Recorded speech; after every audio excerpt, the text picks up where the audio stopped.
Hi hello అందరికీ నమస్తే. రోజు ఇల్లంతా ఊడ్చి శుభ్రపరుస్తాం, కానీ డైలీ యూజ్ చేసే కొన్ని వస్తువుల విషయంలో మాత్రం అశ్రద్ధ చూపిస్తాం. సాధారణంగా దుప్పట్లు మాసిపోతేనే ఉతుకుతాం, లేదంటే 10 రోజులకు మారుస్తాం. కానీ అస్తమా, ఎగ్జిమా వంటి సమస్యలు ఉన్నవారు 2 రోజులకి ఒకసారైన వాటిని ఎండలో ఆరనివ్వాలి. 5-6 రోజులకి ఒకసారైనా ఉతికేయాలి, లేదంటే దుప్పట్లలోని డస్టమెట్ వ్యాధిని తీవ్రతరం చేస్తాయి.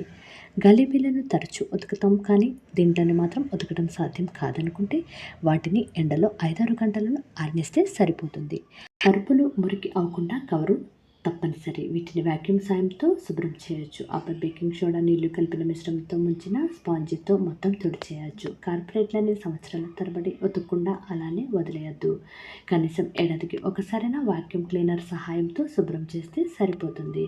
జీన్సే కదా ఉతకడం కష్టం అని చెప్పి ఓ 10 సార్లు వేసుకున్న తర్వాత ఉతుకుదాంలే అనుకోవద్దు. 2 లేదా 3 సార్లు వేసుకున్న తర్వాత వాటిని